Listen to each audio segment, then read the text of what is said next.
Hola a todos. Bueno, pues en este vídeo os voy a mostrar cómo ha sido el problema de Andalucía de hace nada, de hace 4 días, de física y química, ¿vale? Entonces vamos a empezar con el de orgánica. Bueno, normalmente en estos últimos 25 años hemos tenido una probabilidad del 90% de que cayera uno de orgánica, por tanto era muy probable que cayese uno de orgánica, ¿vale? En este caso, este de orgánica no es muy difícil, obviamente si no te has estudiado la química orgánica pues va a ser muy difícil. Pero realmente, si te has estudiado la química orgánica, son todas reacciones normales y corrientes que si has estudiado la cantidad o estás preparado bien la orgánica, no vas a tener ningún tipo de problema.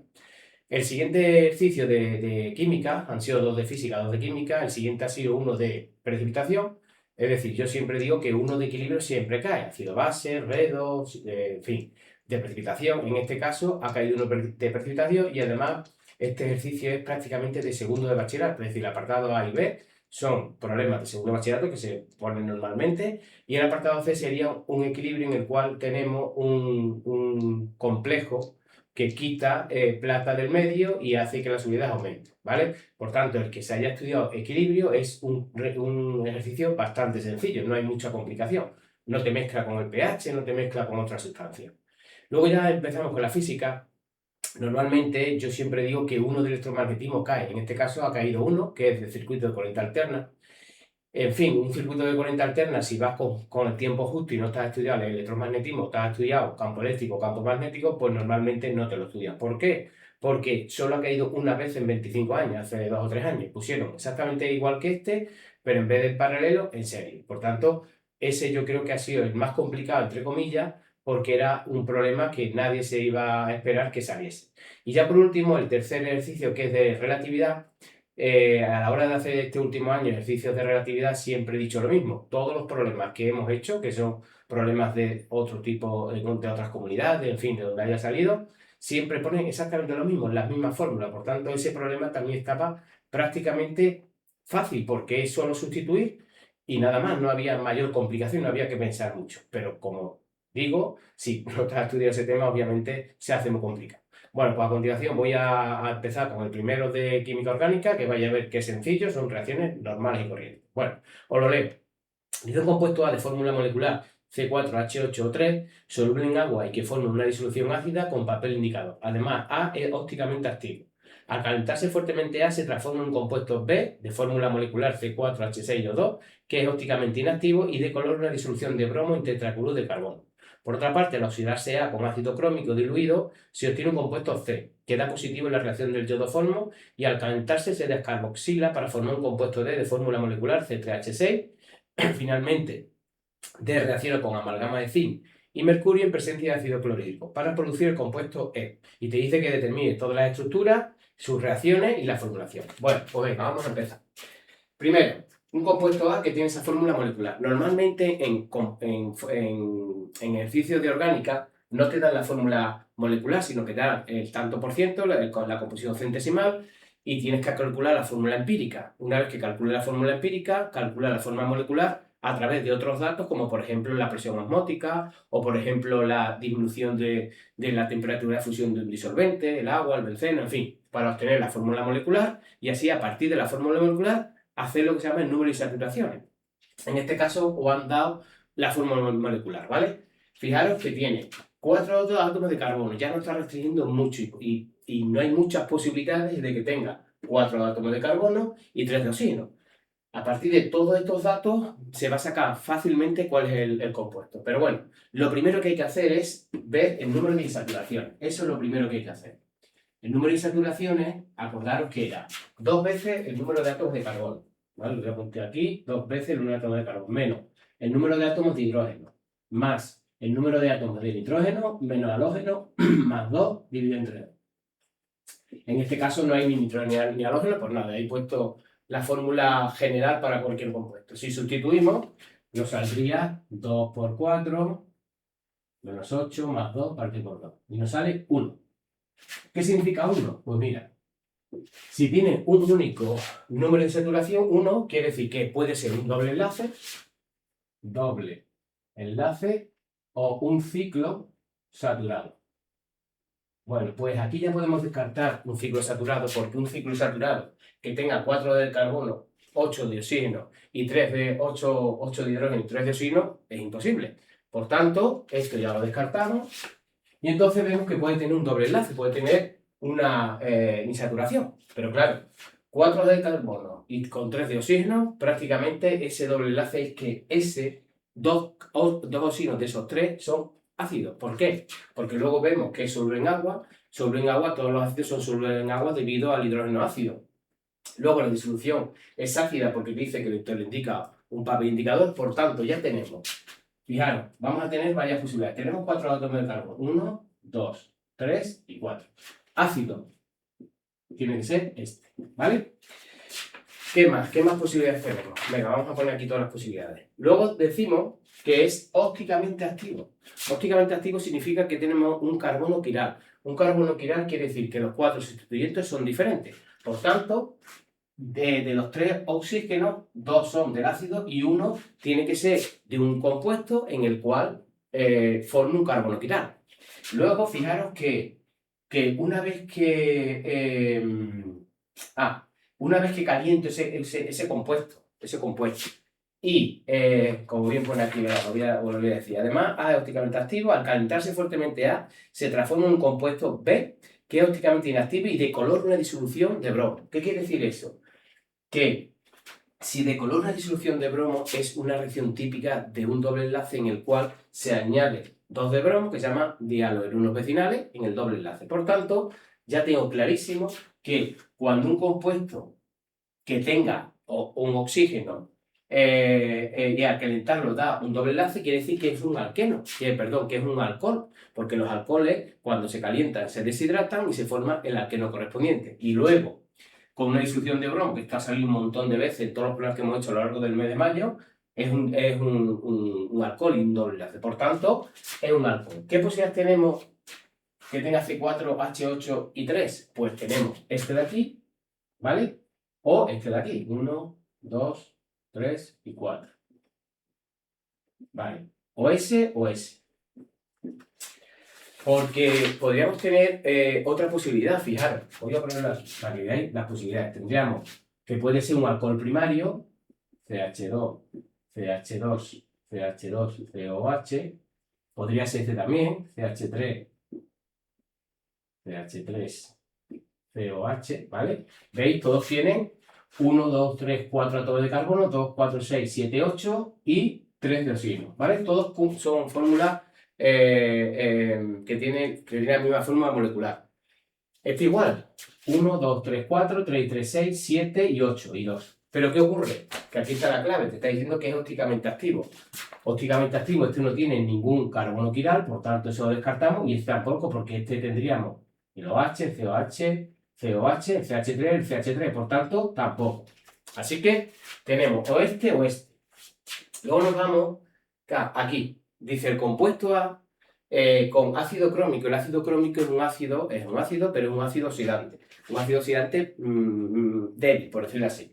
Diluido de tal manera que A se transforma en C, positivo yodoformo. La reacción de positivo yodoformo es una reacción típica de la metilcetona. Y ahora vamos a ver las reacciones. Es decir, una metilcetona es un compuesto que está formado por un metil y una cetona. Entonces, si yo a A lo oxido, es decir, un alcohol secundario se oxida a una cetona. Si yo oxido este, me saldría esta cetona, ¿vale? Y si yo oxido este, me saldría esta cetona. Por tanto, está clarísimo que esto es una metilcetona. Lo voy a poner aquí, ¿vale? Aquí, perdón, así.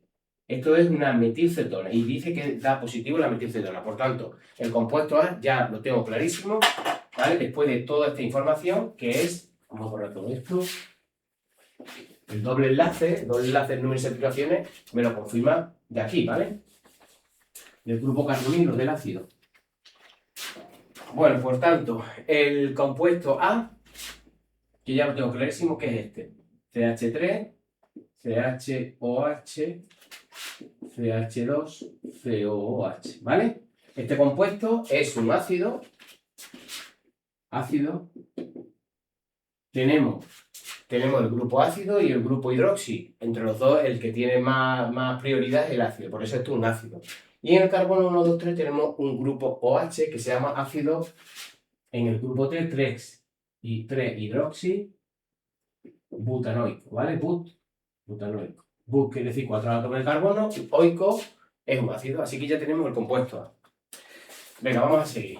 Venga, vamos a ir viendo las reacciones. Dice que es una disolución ácida. Por tanto, yo cojo este ácido, venga, vamos a copiar, esto es el carbono quiral, ¿veis? Tiene el CH3, el OH, es hidrógeno y todo este. CH2, COH. Vale. Como es un ácido, ¿qué quiere decir? Que en disolución acuosa, este le cede un protón, porque este es un ácido más fuerte que el agua, le cede el protón formando el anión correspondiente. 1, 2, 3 y 4, nos falta aquí el CH2, COH, bueno, más H3 positivo. Por tanto, esto me indica que es un ácido. Si yo pongo un indicador de pH, pues saldrá de color rojo o dependiendo del indicador. Venga, vamos a seguir. ¿Qué más? Vale, tenemos el A. Bueno, vamos a ya ponerlo así, el A. Que si lo caliento, ¿vale? Se deshidrata, formando un compuesto B, que en este caso, si yo deshidrato, vamos a ponerlo así, ¿verdad? Aquí. Si yo lo deshidrato, puede coger SOH con un hidrógeno de aquí, quitando agua, o SOH con otro hidrógeno de aquí, quitando agua, ¿vale? Por tanto, podemos tener dos compuestos. El primero sería el CH2, doble enlace CH2COH, ya tenemos el compuesto, y otro sería el CH3, CH, doble enlace CH, Vale. ¿Cuál es el compuesto B? Porque el compuesto B dice que de fórmula C4, a ver, sí, C4H6 o 2. Los dos tienen, 1, 2, 3, 4, 2 y 2, 4, 5, 6. ¿Y aquí qué he puesto yo aquí? Hemos dicho que es el 6, ¿no? 2 y 2, 4, ah, sí, 2 y 2, 4, 5, 6, vale. 3, 4, 5 y 6. Siempre comprobarlo, ¿eh? Porque a lo mejor estáis convencida de que ese compuesto es y a lo mejor falla porque no habéis contado bien y resulta que ese no era. Bueno, ¿cuál de los dos elegimos? Pues tenemos que ver las reacciones químicas de los alcoholes, que dice que cuando se deshidrata se obtiene el alqueno más sustituido, que se llama la regla de Saife, ¿vale? Por tanto, el más sustituido es este. Así que este sería el compuesto B. Nombre, ácido. En el 1, 2 tenemos un grupo, un doble enlace, por tanto este sería el ácido but, 4 carbonos, en el 2, enoico. ¿Vale? En significa el doble enlace en el carbono 2. Ese sería el compuesto B. ¿Qué más? Venga, vamos a seguir. Vale, ahora el compuesto A con ácido crómico diluido, pues ¿qué va a pasar? Que todo alcohol secundario con un ácido se obtiene una acetona. Así que tendríamos esta acetona que es una metilcetona, CH2, COH, ¿vale? Ese hemos dicho que es el compuesto C. Ese compuesto C, vamos a ponerlo así, se le llama, lo mismo que antes, el ácido carboxílico tiene más preferencia que la acetona. Cuando la acetona es radical se llama oxo, lo mismo, 1, 2, 3, así que este se llamaría ácido 3-oxobutanoico. ¿Vale? Ya tenemos el compuesto, este hemos dicho que es el C, que dice que da la reacción del iodoformo. Entonces vamos a poner aquí la reacción del iodoformo, esto lo voy a poner entero, para que entendáis esta reacción, que es fácil de entender, pero hay que estudiársela, obviamente, hay que hacerlo. La química orgánica se aprende haciendo mucho y teniendo tus esquemitas de las reacciones típicas de cada uno, porque casi siempre ponen exactamente lo mismo, siempre. Entonces, la reacción de iodoformo es yodo en medio básico. Entonces, ¿qué es lo que ocurre? Que se rompe por aquí la molécula, ¿vale? Y se forma el iodoformo, que es el CHI3, más el ácido correspondiente. Sería, bueno, el ácido. Vamos a ponerlo así, ¿vale? La parte negativa de aquí y esta parte, que como está en medio básico, también estará en forma de anión. ¿Por qué se utiliza el yodo? Esto se llama la reacción del haloformo, es decir, halógeno. Puede ser cloro, bromo, yodo. ¿Qué le pasa con el cloro? Que se forma cloroformo, que es un gas, y por tanto va a ser una detección menos fácil de ver, por decirlo así. El bromo tendríamos un líquido, pero el yodoformo es un sólido amarillo, un precipitado amarillo, ¿vale? Por tanto es muy amarillo, ¿vale? Por tanto es muy determinante la reacción de las metilcetonas formando yodoformo, por eso se llama reacción del yodoformo. Venga, ya tenemos eso, ¿qué más? Ahora, dice que esa sustancia, el ácido 3-oxobutanoico, venga, lo vamos a poner otra vez, así, dice que la C con calor, con bastante calor, se produce la descarboxilación, es decir, se produce CO2. ¿De dónde va a venir el CO2? De aquí, siempre, formando una cetona, que está en la típica acetona, más CO2. Así que este compuesto, hemos dicho que sería el C3H6, 1, 2, 3, 3, 3, 6 y uno de oxígeno, así que esto sería la acetona, acetona, nombre vulgar, la dimetil, también llamado dimetil cetona, o la propanona, como queráis. Ya estamos aquí en el D. Y luego, una vez que tenemos una acetona, CH3, CO, CH3, ¿vale? En medio reductor, porque el zinc se oxida fácilmente a zinc más 2, ¿vale? Y por tanto es un reductor y hace reducir el grupo carbonilo, el grupo cetona, a un grupo CH2. CH3, CH2, CH3, formando el propano, que ese sería el compuesto E, ¿vale? Así que, como veis, son reacciones típicas de los problemas de oposiciones de todas las comunidades que hagáis, siempre va a salir algo parecido. Por lo tanto, el que se estudia la orgánica, pues se tiene que estudiar las reacciones típicas de los ácidos, las reacciones de los ácidos carboxílicos, de la acetona, de los aldehídos, de alquenos, alquinos, en fin. Hay también alguna oposición, como por ejemplo en Madrid hace unos años pusieron solo incluyentes reacciones con las aminas, que también son 4 o 5 reacciones típicas que lo podéis estudiar en un folio, lo tenéis, y hacer problemas de posiciones. Cuanto más pruebas de posiciones, mucho mejor. Bueno, sigamos con el número 2 de las oposiciones. Este justamente es el mismo que yo hice en el bloque 11, ¿vale? De equilibrio. Te dice, se dispone de una solución de bromuro de plata cuyo producto de solubilidad es 5,2 por 10 al menos 13 y te pide calcular los gramos de bromuro de plata que se disolverán en 250 litros de agua, B, la solubilidad del bromuro de plata con una disolución 0,1 molar de nitrato de plata y C, los gramos de bromuro de plata que se disolverán en 2 litros de amoníaco 0,25 molar. Vale. Lo primero que tenemos que saber que nos piden, es decir, en el apartado A, ¿vale? Nos dice que los gramos de bromuro de plata que se disolverán en 250 gramos de agua. Entonces, nosotros tenemos que averiguar aquí la solubilidad. ¿Qué es la solubilidad? Moles de soluto de ese precipitado que se disuelve. Fijaros que tiene un producto de solubilidad muy pequeño. Por tanto, la reacción, es decir, se va a formar prácticamente el precipitado, ¿vale? Porque tiene un producto de solubilidad muy pequeño, por tanto ese compuesto va a ser muy estable. Entonces, hay que ponerlo en las oposiciones, siempre hay que explicar todo. Entonces, lo primero que hay que poner es el equilibrio. Yo lo pongo así, ¿vale? Para que lo entendáis. Es decir, esto es en forma acuosa, disuelta, ¿vale? Entonces, lo que yo quiero decir que a la parte de esa cantidad de bromo que se disuelve se le llama solubilidad, ¿vale? Y esto a su vez está en equilibrio con la parte positiva, que es el catión, acuoso, obviamente, más la parte negativa que sería en este caso el bromuro, acuoso. Si yo lo hago, para que lo entendáis, aquí tengo un disolvente que normalmente es el agua y te dice, oye, ¿cuánto se disolverá en 250 gramos? Nosotros lo que vamos a ver es cuál es la solubilidad, que son moles por litro, y vamos a saber cuántos moles se disuelven en un litro y luego hacemos un factor de conversión para los 150 gramos. Entonces, independientemente de la cantidad que yo eche, ¿vale? Obviamente por litro. Entonces yo tengo un litro y eso puede disolver la máxima cantidad posible, aunque yo eche aquí lo que tú quieras, siempre va a disolver lo mismo.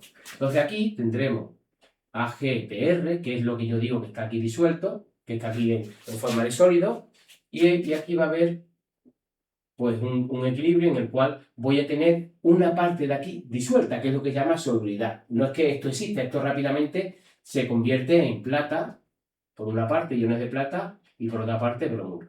Vale. Entonces, como por cada mol que tengo aquí se disuelve un mol, por decirlo así, ¿vale? Esto es solo explicación, por cada mol que se disuelve aquí obtengo un mol de plata y un mol de bromo, entonces me voy al producto de solubilidad, que es el producto de las concentraciones elevado a su coeficiente estequiométrico, ¿vale? Que me indica que el producto de esos dos iones debe de dar siempre 5,2 por 10 a la menos 3. A la solubilidad, que es lo que se disuelve, obviamente por cada mol de esto tengo un mol de plata, por tanto esto se le llama solubilidad. Así que aquí tendríamos 5,2, bueno, vamos a ponerlo así. Yo lo pondría así, ¿vale? Igual S por S, S al cuadrado. Por tanto, eso sería la raíz cuadrada de Kps.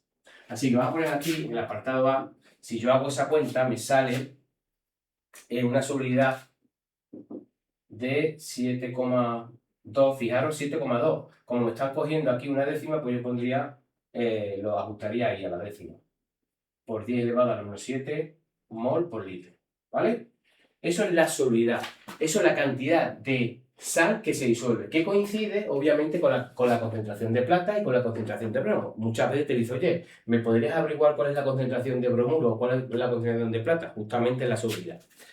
Vale, pues ahora me está pidiendo que calcule cuál es la masa de bromuro de plata que se ha disuelto. Por tanto, estos son los moles, 7,2 por 10 elevado a menos 7 mol por litro, ¿vale? Esto es lo que podría disolver un litro de agua. Como te dice que son 250 mililitros, pues tendríamos 0,250 litros, se va y se va. Y ahora, como te da aquí la masa molecular, 187,8 partido de gramos mol, ¿vale? Un mol. Se va y se va, bueno, y esa cuenta me sale que la masa que se podrá disolver es exactamente de 3,39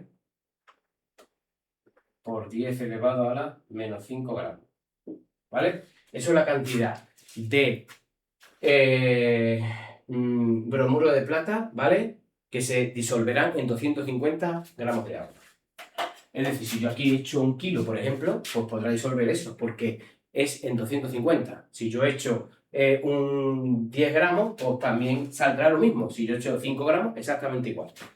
Venga, este es muy fácil, este es de segundo de bachillerato.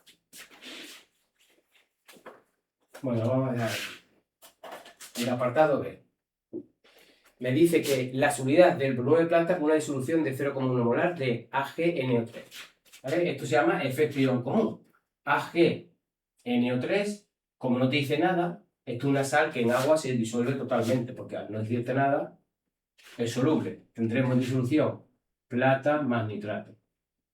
Si te dice que tenemos pues 0,1 molar de esto, obtendremos, como la reacción es 1,1, tendremos 0,1 molar y 0,1 molar. Vale. Ahora, ¿qué ocurre?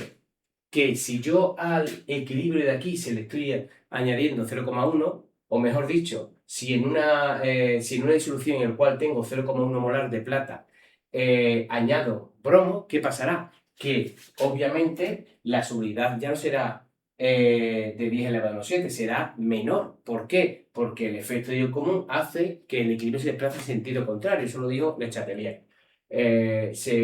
Al añadir plata en la disolución, el equilibrio se desplaza aún más hacia la izquierda y por tanto la solubilidad debe ser menor. Eso es muy importante, ¿vale? Que los datos que te dé el problema, imaginaros que lo tienes todo bien y por casualidad de los nervios, de la velocidad, le dais a un botón que no deberéis darle, en vez de sumar, multiplicar o restar o lo que sea. Y sale una solubilidad mayor que esta. Entonces sí que os pone un 0 en ese apartado, ¿vale? Porque el resultado debe ser coherente, no puede ser un resultado que no tenga sentido. Eso es muy, muy importante en las oposiciones. Bueno, entonces, fijaros, yo tengo AgBr, plata más bromo, ¿vale? Y inicialmente, pues tengo los 0,1 que tenía de aquí, ¿vale? Esto es inicial. ¿Qué le pasa al equilibrio? Que en el equilibrio, este se disolverá un poquito más, tendríamos 0,1 más la nueva solubilidad, y lo que forme plata es la solubilidad, lo mismo, ¿vale? Porque por cada mol de estos tendremos un mol de aquí. Obviamente menos que en la parte de arriba, que sería la solubilidad en agua. Entonces ahora nos vamos al producto de solubilidad, lo mismo, ponemos producto de solubilidad que es igual a concentración de plata por concentración de bromuro. El producto de solubilidad obviamente no varía, ¿vale? Entonces, fijaros, si la solubilidad anterior era de 7,2 por 10 a la menos 7, esta solubilidad prima será aún más pequeña. Por tanto, aquí se puede despreciar esa solubilidad nueva, que va a ser mucho menor con respecto a 0,1, así que esto se desprecia. Por tanto, si se desprecia, ya tenemos el problema resuelto. Tendríamos el producto de solubilidad que hemos dicho que eso no varía porque la temperatura no varía, 5,2 por 10 a la menos 13, es igual a plata, que sería los 0,1 prácticamente, por el bromuro, que sería S'. Y por tanto, S' me saldría pues 5,2 por 10 elevado a la menos 12, ¿vale? Mol por litro. Claro que coherente, ¿lo veis? De 10 a la menos 7 ha pasado a 10 a la menos 12. Vale, aquí te dice la solubilidad del bromuro de plata en una disolución de ácido de nitrato de plomo, que es simplemente el efecto de ion común. Venga, pues vamos a borrar esto, vamos a hacer C, que sería el más complicado de los tres, los tres apartados, que en sí no es tan complicado. Venga, el apartado C. Ahora te dice que dice los gramos de bromuro de plata que se disolverán en 2 litros, vamos a ver aquí, un volumen de 2 litros de amoníaco. Venga, pues vamos a hacer en este caso. Fijaros, tenemos la plata que va a reaccionar con el amoníaco, ¿vale? Lo veis, aquí ya la estequiometría es 2. Y aquí se va a formar un equilibrio en el cual se va a formar el diamín plata 1, que es un compuesto, ¿vale? Cuyo producto cuya constante de disociación es muy pequeña. O también constante de formación. Yo he puesto aquí la formación. Acordaros que la constante de formación es la inversa de la constante de disociación, ¿vale? Vale, entonces, si yo aquí aplico el equilibrio, digo, constante de formación, ¿a qué sería igual? A concentración de Ag del complejo de amoníaco. Vale, dividido entre concentración de plata por concentración de amoníaco elevado, si he puesto en positivo, elevado al cuadrado. Vale, entonces ahora vamos a hacer, ¿vale?, un balance de materia en el cual en el equilibrio del bromuro de plata, el bromuro de plata, a la concentración de plata, ¿vale? La concentración de plata inicial, la que habría inicialmente, es la solubilidad, ¿vale?, prima. Es decir, la nueva solubilidad, es decir, a la plata que queda, a la plata inicial antes de añadirle, el amoníaco, es lo que le llamo yo solubilidad. ¿Y qué es la solubilidad esa? Sería la plata que me queda libre, esta sería libre, ¿vale?, más la plata que forma el compuesto diamín plata más 1, ¿vale? Es decir, que esa plata inicial que yo tenía antes de echar el amoníaco, ¿qué ha pasado? Que ahora ese amoníaco está quitando del medio, ¿vale? Está quitando del medio plata, y por tanto la solubilidad, fijaros que aquí lo he puesto, 7,2, esto es mucho menos porque el equilibrio se desplaza hacia la izquierda, y en este caso todo lo contrario. El equilibrio se va a desplazar hacia la derecha porque estamos consumiendo amoníaco, estamos consumiendo plata. Y al consumir plata, ¿qué ocurre? Que aumenta la solubilidad. Vale, entonces, fijaros, como el complejo tiene una constante de disociación muy pequeña o una constante de formación, que si nosotros dividimos esto nos sale 1,59 por 10 a la 7, fijaros que es 10 a la 7, así que eso está muy desplazado hacia la derecha. Entonces vamos a hacer una aproximación en la cual prácticamente toda la plata que había inicialmente va a estar en forma de plata acomplejada formando este compuesto, ¿vale? Eso es la aproximación, es decir, que toda la plata va a estar prácticamente en forma de complejo. Luego tenemos que hacer otro balance de materia con el amoníaco. ¿Por qué? Porque el amoníaco inicial, que en este caso sería 0,25 que te lo da el problema, está en forma de amoníaco libre, ¿vale? Más amoníaco en forma de complejo. Pero fijaros que el amoníaco en forma de complejo acá hay un 2, por tanto tenemos que poner multiplicar por 2. ¿Vale? Ag, NH3, 2 positivo. En fin, que aquí tenemos los 0,25 igual a amoníaco libre, que queda, ¿vale? Porque todo el amoníaco está en dos maneras, uno libre, dando vueltas por ahí en la disolución, y otro en forma de complejo. Vale, más, y hemos dicho que por esta aproximación, y viendo que la constante de formación es muy elevada, a esa concentración se le llama S'. Así que tendremos que ahí, perdón, S' no, 2S'. Vale. Bueno, ya tenemos aquí esta relación entre amoníaco libre y de la solubilidad. Vale, ¿ahora qué hacemos? Ahora vamos a sustituirla en esta ecuación y vamos a obtener lo que es la solubilidad. Fijaros, si nosotros, bueno, antes de hacer nada, ahora nosotros aquí despejamos el amoníaco, me la hago aquí, amoníaco libre es igual a 0,25 menos 2S'. Vale, ya tenemos aquí, fijaros, la caso S es S'. El amoníaco ya lo sabemos que es 0,25 menos 2S'. Nos faltaría la plata. La plata, ¿quién te la va a dar? La plata tiene que cumplir dos condiciones.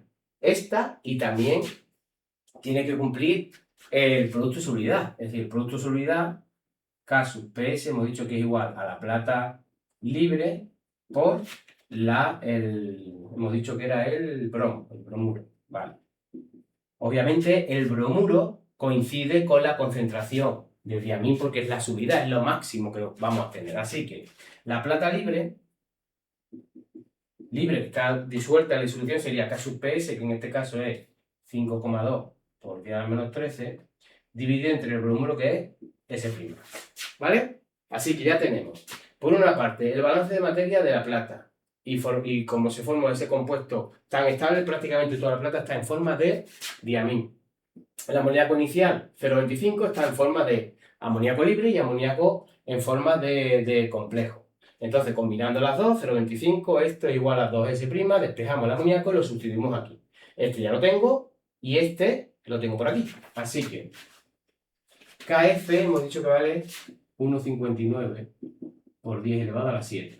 Igual a concentración de diamín, hemos dicho que es la solubilidad máxima, la concentración de plata, que tiene que cumplir también el otro equilibrio, 10 elevado a menos 13 partido de S', por, ¿qué más? Y la plata al cuadrado, que sería el amoníaco al cuadrado, 0,25 menos 2S' al cuadrado. Vale, pues ahí tenemos esa ecuación, que es muy sencilla de hacer. Fijaros, este pasa aquí multiplicando y tenemos 8,25 por 10 elevado a la menos 6. Igual, este que está dividiendo pasa allí multiplicando, S' al cuadrado partido de 0,25 menos 2S' al cuadrado. Si os fijamos, podéis con los nervios decir, bueno, pues desarrollo esto, todo S'. Desarrollo con el primero más por el segundo menos 2 el primero por el segundo, luego tengo que multiplicar por todo esto y hago una cosita de segundo grado, tal. ¿Qué ocurre? Que va a ser más largo. No está mal, pero va a ser más largo. Entonces, si os fijáis, como está todo al cuadrado, esto lo elevo a un medio y esto lo elevo a un medio, que es la raíz cuadrada. ¿Veis? Así que tendríamos raíz cuadrada de 8,25 por 10 elevado a la menos 6 es igual a S' partido de 0,25 menos 2S', ¿vale? Y se hace mucho más sencillo. S', vamos a llamarle S', ¿vale?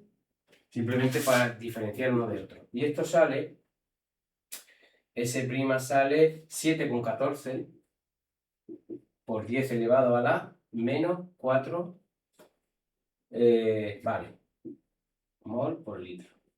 Fijaros, en agua normal y corriente esta es la solubilidad, debido a que el producto de solubilidad es muy pequeño, muy poca solubilidad. Y entonces esto sería la máxima cantidad de plata que en 250 mililitros podréis disolver. Esta es la nueva solubilidad. Fijaros, mucho más pequeña por el efecto ion común que hace que el equilibrio se desplace a la izquierda. ¿Y ahora qué estoy haciendo? Estoy quitando del medio amoníaco. Perdón, quitando del medio plata. Y al quitar del medio plata, el equilibrio, para restablecer ese equilibrio, se desplaza hacia la derecha, haciendo que la solubilidad sea mayor. ¿Vale? Y ahora te dice que 7,14 por 10 elevado a menos 4 mol por litro, ¿vale? Y te dice que en 2 litros de disolvente se va, y luego aquí simplemente 187,8 gramos mol, y nos sale que en amoníaco podréis disolver 0,268 gramos de AgBr. Fijaros la diferencia de 3,39 por gramo 5, que es la máxima cantidad que podría disolver un cuarto de litro de agua, y aquí en 2 litros de amoníaco disolvería esa cantidad, ¿vale? Bueno, esto se puede hacer así, es decir, combinando el equilibrio de formación del amoníaco y luego, fijaros que aquí cuando yo he cogido la concentración de plata, he utilizado el equilibrio de solubilidad de la plata, porque la plata tiene que cumplir a la vez esta ecuación, este equilibrio, más el otro. No puede haber dos concentraciones diferentes, no tiene sentido. Pero también podríamos haberlo hecho, a ver que lo tengo por aquí, aquí, podríamos haberlo hecho que sale lo mismo. Fijaros lo que sale, esta ecuación, sale exactamente lo mismo, mira. Lo que pasa es que a mí me gusta más así porque, no sé, es más químico, hay que entender, no hay que acordarse de memoria, porque si os acordáis de memoria, el día del examen con todos los nervios, con 4 horas que tenéis, y si no ha salido el tema, empecéis ya a enrollaros con el tema son 2 horas y cuarto, yo la recomendación, porque luego empiezas a enrollarte y luego son los problemas, que tienes que sacar mínimo un 2,5. Así que hay que estudiarse los problemas que podáis, pero a la perfección. Si tenéis la suerte que os toca uno de precipitación, esto se hace en nada. Lo que pasa es que yo tardo más porque estoy explicando. Entonces, fijaros, tenemos dos equilibrios. Bromuro de plata, que está en equilibrio con la plata más el bromuro. Tenemos la plata más 2 de amoníaco para dar AgNH3, 2 positivo.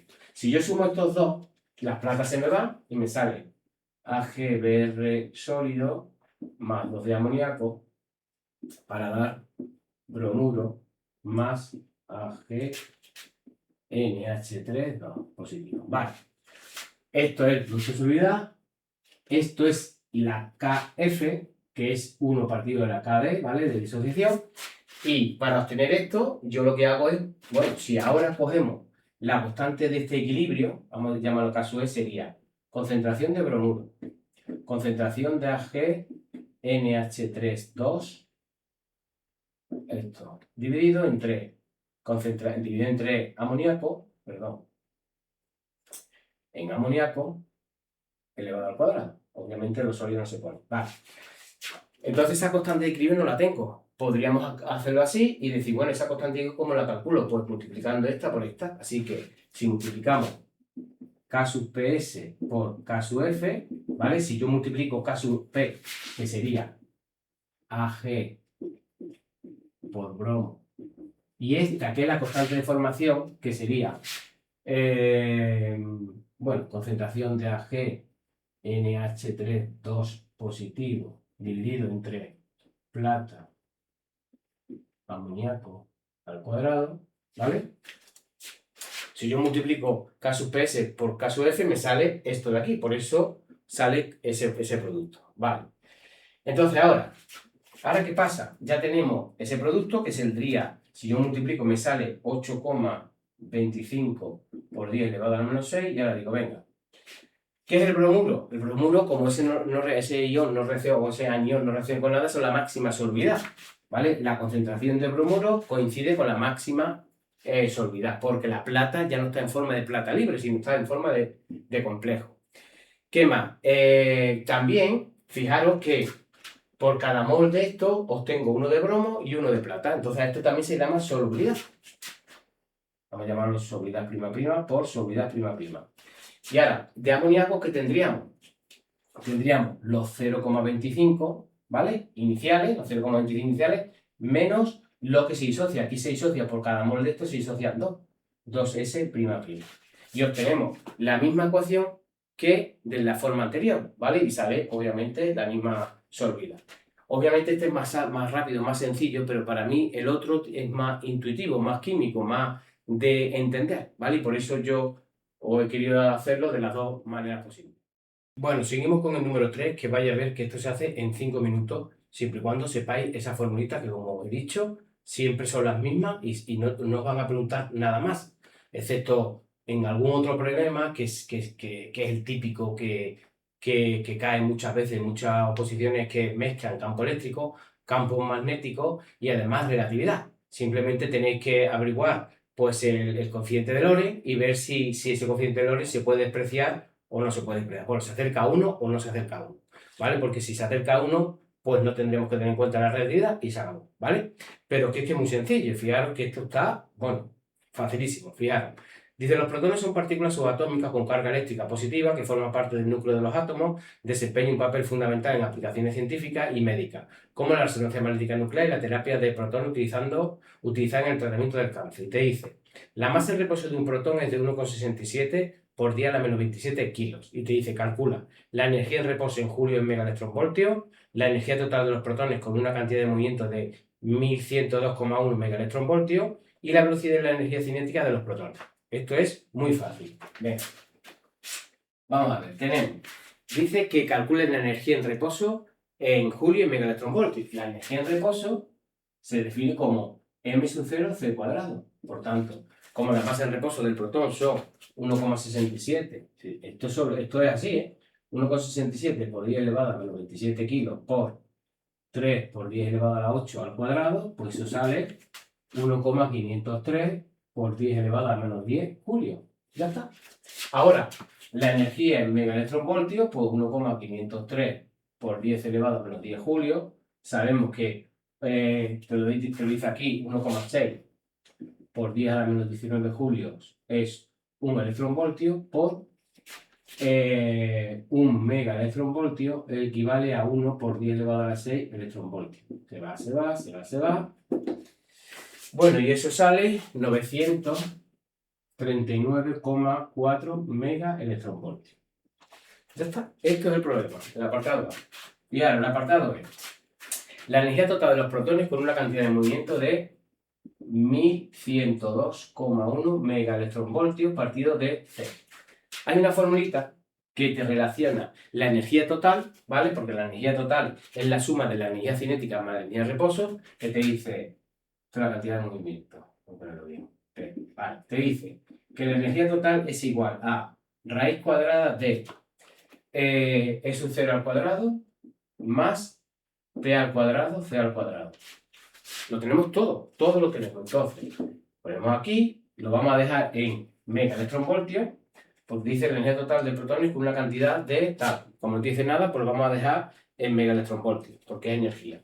Energía sub 0, 939,4 al cuadrado, más P al cuadrado, que sería pues 1102,1 megaelectronvoltios partido de C al cuadrado, ¿vale? Por C al cuadrado, ¿vale? Lo pongo así para que veáis que te lo dan en esas unidades para que luego elevado al cuadrado se vaya y al final estos son megaelectronvoltios al cuadrado, por la raíz te sale al final megaelectronvoltios. Bueno, pues hacemos esa cuenta y sale 1448,1 megaelectronvoltios. Se acabó. Así se acaba este problema. El apartado C. Calcula la velocidad de energía cinética. Como la energía total es igual a la energía cinética más la energía en reposo, energía cinética pues es igual a E menos sub 0 y eso sale pues 1448,1 menos 939,4 pues sale 508,7 megaelectronvoltios. ¿Vale? Ahora, como te dice la velocidad, la energía total se relaciona con la energía en reposo a través del coeficiente de Lorentz.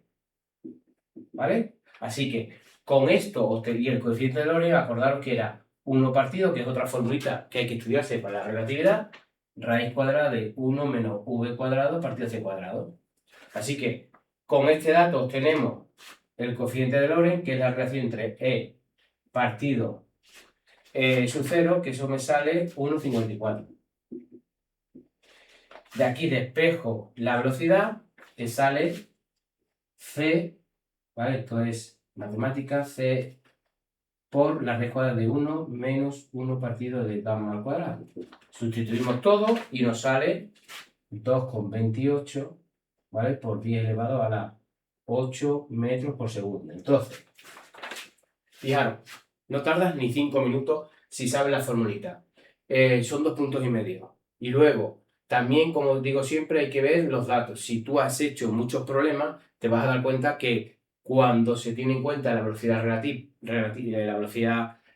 cuando se tiene que tener en cuenta la relatividad para la velocidad es cuando se aproxime a velocidad cercana de la luz. Por tanto, ahí tenemos una velocidad cercana de la luz. Hay otros problemas de este tipo, que es el efecto Compton, que es dispersión de electrones, ¿vale? A través de fotones. Entonces ahí esos electrones sí tienen velocidad cercana de la luz y por tanto ahí siempre se tiene que aplicar la relatividad. Pero en el efecto fotoeléctrico, por ejemplo, que es arrancar electrones, las velocidades de los electrones son de en torno a 10 a la 6, 10 a la 7 más o menos, y ahí no se tiene en cuenta la relatividad. Por eso digo que cuantos más problemas hagáis, más os vais a dar cuenta de que los resultados son coherentes o no son coherentes. Entonces, si esto te lo estudias de memoria y no sabes lo que estás haciendo o has hecho poquito, bueno, sí, pero imaginaros que aquí sale, yo qué sé, 10 elevado a la 6, porque te has confundido en cualquier cosa, entonces ya no sé yo si te lo pondrían bien o no. Hombre, yo me imagino que algo te pondrá si te confunde, pero claro, es un dato o que salgan más de 10 a la 8, más de 3 por 10 a la 8, más velocidad que la luz, eso es imposible. Entonces ahí ya dudaría si te ponen bien en el apartado C, pero veis que es un problema muy sencillo. Bueno, ya llegamos al último problema, que como he dicho es el más complicado, entre comillas, porque es simplemente hacer una formulita, y el más tedioso porque hay que hacer un montón de cálculos con números complejos. Lo que pasa es que se puede hacer de otra manera, que es mucho más fácil, ¿vale? Yo lo voy a hacer de la forma larga y luego ya os dejo ahí cómo hacerlo de forma corta, que se hace muy sencillo. Bueno, os lo explico. Dice, se considera un circuito de corriente alterna compuesto por dos ramas RLC conectados en paralelo. Cada una de ellas está formada por una resistencia, una bobina, un condensador conectados en serie. El conjunto está alimentado por un alternador que suministra una fuerza de electromotriz de valor eficaz 220 voltios y frecuencia 50 Hz. Y te dice que calculen la intensidad y su desfase con respecto al voltaje en cada rama. Ve la intensidad de corriente total suministrada y la impedancia del circuito total. Y te dan los datos de R1, L1, C1, en fin. Vale, pues entonces lo primero es, aquí he puesto todos los datos. Esto es un circuito de corriente alterna en paralelo, de tal manera que lo que hay que hacer siempre, aunque te pregunten diferentes cosas, siempre hay que hacer lo mismo. Fijaros, aquí os he puesto el circuito y vamos a ver el significado de las cosas. Fijaros que aquí pone valor eficaz 220 voltios. ¿Qué es el valor eficaz? El valor eficaz es el valor que tendría una corriente continua que produjese la misma pérdida de energía que una corriente en continuo, ¿vale? ¿Por qué? Porque sabéis que la fuerza electromotriz o el voltaje de una corriente alterna es sinusoidal. Por tanto, si yo averiguo el valor eficaz en un ciclo completo, me va a salir cero. Entonces, esto es una media de energía que equivaldría a la energía que consume un circuito de corriente continua y por tanto le podemos aplicar la ley de Ohm. Fijaros que lo pongo ahí la ley de Ohm. 50 Hz son sabemos que es una función sinusoidal y por tanto va del máximo al mínimo, del máximo al mínimo. 50 Hz significa eso, que por cada segundo produce 50 oscilaciones. Bueno, ¿qué hay que hacer aquí? Pues mira, lo primero que hay que hacer es simplificar este circuito a un circuito, vamos a hacerlo así, pequeñito, ¿vale? En el cual a esta vamos a llamarlo Z1 y a esta la llamamos Z2, que son las impedancias de cada rama. Y luego, para averiguar la impedancia total, aplicamos la impedancia de un circuito de corriente alterna en paralelo, que sería esta formulita, ¿vale? Que la tengo ahí. Es decir, vosotros tenéis que aprender que la impedancia de una rama en serie sería, la pongo un vector, pero realmente no es un vector, es un número complejo I, ¿vale? Entonces sería R, que es la parte real, más X sub L menos X sub C por I. ¿Qué es X sub L? X sub L es la inductancia de la bobina, ¿vale? Esa resistencia que se llama resistencia no óhmica, es decir, no son pérdida de energía, sino simplemente que esto es una bobina Cuando pasa una corriente alterna, ¿qué ocurre? Que se genera un contracampo que produce una corriente alterna, una corriente en sentido contrario y hace una especie de impedir esa circulación normal, pero no es como una resistencia ósmica que es pérdida de energía por efecto calor, que sería la resistencia. Y entonces la formulita que hay que saber es que es igual a L por omega, siendo omega la frecuencia angular. X sub C es la reactancia capacitiva, ¿vale? Y como es un condensador, el condensador se descarga, se descarga y produce un desfase, se produce un campo eléctrico en sentido contrario. Y vale 1 partido CV. Luego, ¿cómo podemos aplicar la ley de Ohm? ¿Vale? Entonces tendríamos así vectorialmente, porque ahí estamos hablando de forma vectorial. Tenemos que tener en cuenta que ese valor eficaz 220 voltios significa un desfase de cero, ¿vale? De cero. Quiere decir que esto sería, por decirlo así, la base, porque en un circuito de corriente alterna la diferencia de potencia entre estos dos bornes es la misma y lo que varía es la intensidad. Si fuese un circuito de corriente continua sería todo lo contrario, ¿vale?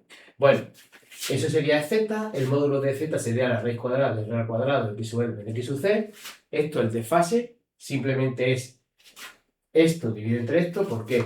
Porque si nos vamos aquí a este diagrama en el cual podemos representar la impedancia o incluso la intensidad, ¿vale? Esto es la parte x sub l menos x sub c, ¿vale? Y esto sería la parte real del número. Acordaros que esto sería de ahí un número imaginario, ¿vale? Entonces, si yo quiero averiguar el desfase que hay entre ellos, simplemente hago la tangente de phi, este valor, x sub l menos x sub c partido de r, ¿vale? Esas son las formulitas que hay que aplicar. Por tanto, este no es nada difícil. Lo único difícil es lo que es tedioso es aplicar esto. Pero yo lo voy a hacer, como he dicho anteriormente, de forma un poquito más larga. Fácil, porque lo único que hay que hacer es acordaros que los números complejos cuando están abajo hay que multiplicar y dividir por el conjugado, pero simplemente son matemáticas. Pero la física ya se ha acabado aquí, ¿vale? Entonces, me está pidiendo primero que averigüe la intensidad y su desfase con respecto al voltaje en cada rama. ¿Qué tengo que hacer? Primero voy a averiguar la z total de aquí, la z total de aquí, y luego le aplico la ley de Ohm, ¿vale? Para un circuito en serie. Entonces, venga, lo primero que hay que hacer es averiguar todos los datos. Lo voy a poner aquí. Primero, como tengo la frecuencia, sabéis que la velocidad angular, bueno, la frecuencia angular es igual a 2pi por la frecuencia, por tanto, la frecuencia sería 2pi por 50 y eso me sale 314,16 radianes por segundo. Vale, eso ya lo tenemos que tener en cuenta. ¿Para qué? Para luego averiguar. Venga, esto ya lo vamos a quitar. Y así tengo más espacio. Venga, ya tenemos la frecuencia angular. Ahora vamos a averiguar x sub l, que es la impedancia de la bobina. X sub l hemos dicho que es igual, bueno, x sub l 1, lo voy a hacer ya del tirón, ¿vale? X sub l 1 sería L1 por omega, lo multiplicamos y nos sale 157,08. Se pone ohmio, ¿vale? Como una resistencia, pero es una resistencia no óhmica, pero su unidad en el sistema de multinacional son ohmios. Vale, x sub 1. X sub C1 es 1 partido de C1 por omega, que es la misma, y eso me sale 131,83 ohmios.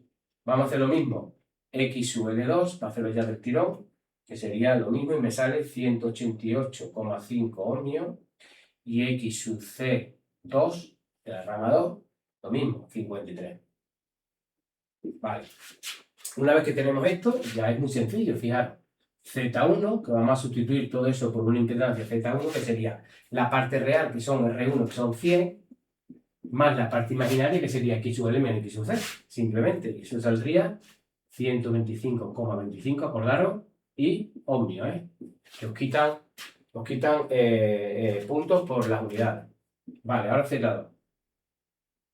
Z2 nos saldría R2, que son 50, más X sub L menos X sub C, que eso sale 135,5 y ohmio. Ya tenemos Z1, Z2, pero a mí me están preguntando la I. Entonces, ¿qué tengo que hacer? Pues yo lo que voy a hacer es averiguar I sub 1, a partir de aquí, que sería I sub 1, que es igual Y su 1 vamos a poner esto como diciendo que es un número complejo, no es que sea un vector. Entonces sería v, ¿qué tenemos que poner aquí? Sería 220 y como el desfase 0 se pone 220, ¿vale? 220 partido de z1, que en este caso sería 100 más 125,25i. Vale, eso sería i1. I2, pues lo mismo, 220 porque están paralelos y pondríamos 50 más 135,5i.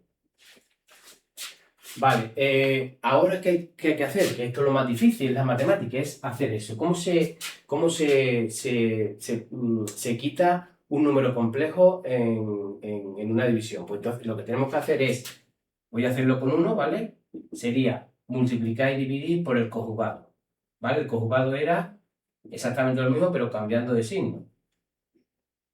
Vale, entonces, yo multiplico esta expresión por el conjugado, que sería 100 menos 125,25i, dividido entre 100 menos 125,25i. ¿Por qué se hace eso? Porque mira, aquí ya multiplicamos, 220 se multiplica por cada uno de ellos, eso me sale 2,2 por 10 elevado a la 4, menos, un menos, y saldría 2,76, si no me confundido, por 10 elevado a la 4i. ¿Y ahora qué pasa aquí?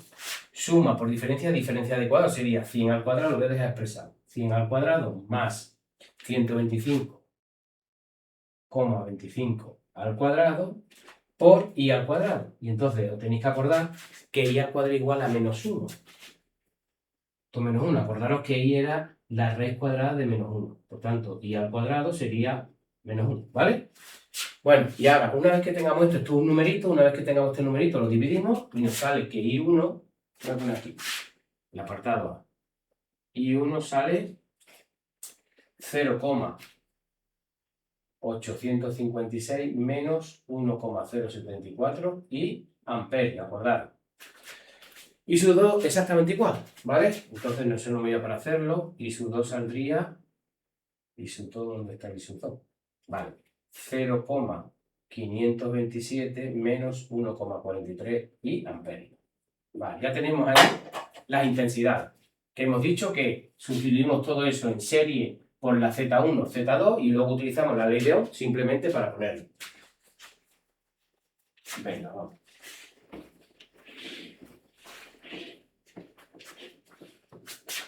Ahora te dice que calcule el desfase. El desfase, fijaros que el desfase es x sub l menos x sub c partido de r.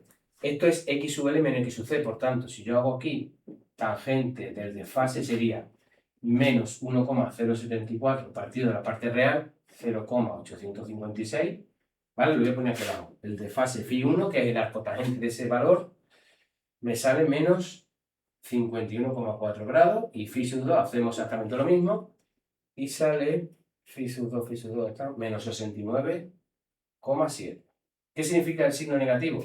Significa que la intensidad se retrasa con respecto al valor máximo ese, en esos grados, porque esos grados, como hemos dicho, un movimiento sinusoidal va entre máximo y mínimo. Entonces te está diciendo que 51,4 grados después se alcanzará el máximo de intensidad con respecto a ese voltaje, que lo consideramos como punto de referencia. Cuando hablemos de circuito de corriente continua, de corriente alterna, pero en serie, será todo lo contrario. La intensidad te la darán el valor máximo y lo que se adelanta o se retrasa será en la diferencia de potencia, ¿vale? Venga, pues ya tenemos el apartado A. Fijaros que es simplemente sustituir. Ahora, el apartado B. ¿Qué te dice el apartado B? Te dice, vale, la intensidad de corriente total. Ahora, ¿qué tenemos que hacer? Como están en serie, como están en paralelo, la I total es igual a I1 más I2. Simplemente es sumar números complejos. Y en este caso sale, lo voy a poner aquí, que sumamos esto, sale la parte real con la parte real y la parte imaginaria con la imaginaria, saldría pues la I total, ¿vale? Si en forma de número complejo, ¿cuánto es? 1,383 menos 2,5 I amperio, ¿vale? Vale, te dice que calcule la intensidad de corriente total suministrada. Bueno, una vez que se calcule esto, podemos calcular ya su módulo, como si fuese ese módulo es la intensidad eficaz, que es la raíz cuadrada de cada componente al cuadrado. Y eso sale 2,86 amperios. Ya está. Y ahora ya por último te dice la impedancia del circuito total, que que sería un poquito más tedioso. ¿Por qué? Porque te dice que en un circuito de corriente alterna paralela sería la Z total es igual a 1 partido Z1 más 1 partido Z2. Vale, mira. Esto se puede hacer haciendo esto. Venga, lo voy a poner. Lo tengo aquí, vamos a ver. Aquí. Sería 1 partido Z total. Sería 1 partido Z1, que sería 100 más 125,25i, más 1 partido de 50 más 135,5i. Vale. ¿Esto qué hay que hacer? Fijar, yo lo haría primero aquí, como esto está aquí abajo y los números complejos no puestos aquí abajo, aquí multiplicaría y dividiría por el conjugado. Aquí exactamente igual, ¿vale? Es decir, sería, venga, lo voy a poner ya. Y ya a partir de ahí, entonces yo pondré aquí 100 menos 125,25i, y abajo sería, hemos dicho que sería el cuadrado del primero, suma por diferencia de cuadrado. 125,5 al cuadrado y al cuadrado, ¿vale? Que al final lo que hace es que quitas esto si quieres, para hacerlo más rápido, y al final lo que hace es sumar. Más, aquí lo mismo, sería 50 menos 135,5i. Y aquí abajo sería 50 al cuadrado más 135,5 al cuadrado, ¿vale? Bueno, eso, a ver, ya para esto al final es un numerito, lo dividís cada parte y me sale, a ver lo que tengo aquí me sale al final 1 partido de zt es igual a 6,29 por 10 elevado a la menos 3 menos 1,15 por 10 elevado a menos 2i. Ya tenemos eso. Ahora tenemos que dar la vuelta, es decir, z total es igual a 1 partido de 6,29 por 10 a la menos 3 menos 1,15 por 10 a la menos 2i. ¿Y qué tenemos que hacer? Pues exactamente lo mismo. Multipliqué y dividí por el conjugado y al final me sale, me sale que la z total es igual a 37,6 más 67,56 y obvio. Y esto sería la respuesta al apartado C, que ponéis el módulo y sale 77,32 ohms. Ahora bien, imaginaros que os pide la impedancia total, que diga el desfase total, porque os puede pedir la potencia, os puede pedir el factor de potencia, que es el coseno de phi, entonces hay que averiguar el ángulo. Pues aquí exactamente igual. Tangente de phi sería igual a 67,56 partido de 37,6. Y hacéis la arcotangente de eso. Bueno, eso no te lo pide, pero por si acaso. Ya estaría resuelto el problema. Tampoco es tan difícil. Entonces, hay otra manera, ¿vale? Esto ya se ha acabado. Pero hay otra manera de hacer estos cálculos. Y es traspasar los números complejos. Aquí voy a poner solo la teoría. Y ya si queréis hacerlo y practicar, porque a lo mejor es más rápido y más sencillo, es hacer por número, traspasar el número complejo a polar. ¿Por qué? Porque fijaros, si yo tengo aquí un número R, yo que sé, cualquiera, esto es phi, esto sería la parte real, esto sería la parte imaginaria, ¿no? Que sería x sub L menos x sub D, por ejemplo, si estamos hablando de impedancia. Vale, entonces, nosotros podemos expresar esa R, bueno, vamos a poner así, en vez de ponerla así, vale, real, la parte real y la parte imaginaria. Entonces sería, esa R sería la parte real, R, más o menos, depende de la parte imaginaria, por el vector, bueno, por el número complejo y sí. Vale. Eso es lo que hemos hecho y entonces ya sabemos que para multiplicar y dividir pues tenemos que hacer el conjugado. Pero también R se puede expresar así. Se puede expresar como el módulo. El módulo sería R al cuadrado. Sí. R al cuadrado más I al cuadrado. Bueno, la raíz cuadrada de la parte real más la parte imaginaria sería el módulo. Y aquí abajo tendremos que poner el ángulo. Es la forma polar. Es decir, y aquí pondremos el desfase. Ese ángulo. Por tanto, si nosotros tenemos, por ejemplo, un R, que lo ponemos así, un R, sería su módulo y el desfase. otro R, por ejemplo, R', otro número complejo, sería, bueno, R', phi'. Entonces, las operaciones de sumar y restar es más fácil hacerlo en números complejos. ¿Por qué? Porque se suma la parte real y por una parte y la parte imaginaria por otra. Pero en la multiplicación y división tenemos todo ese problema, que hay que multiplicar el primero por el siguiente, así.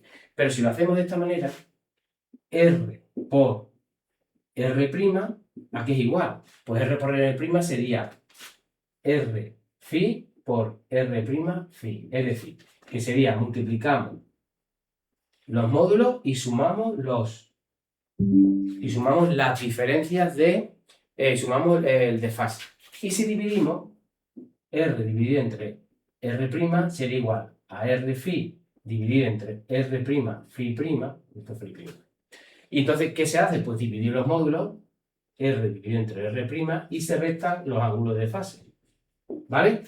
Por tanto, a lo mejor si cambiáis todo a esta manera, que simplemente hacer raíces cuadradas y nada más, los módulos, es muy fácil y podéis hacer las operaciones de números complejos un poquito más tediosas de forma más simplificada, ¿vale?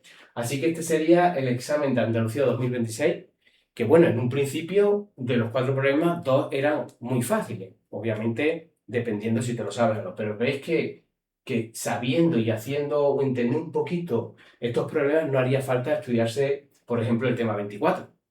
Pero como yo digo siempre, si te vas a estudiar el tema 24, que es un tema súper raro como este, que casi nadie te lo estudia, y ya de paso te estudia los circuitos de corriente continua, en serio, en paralelo, porque no te van a poner otra cosa, aquí faltan cosas que te falta el factor de potencia, en fin, pero y hay otras cositas que te pueden preguntar.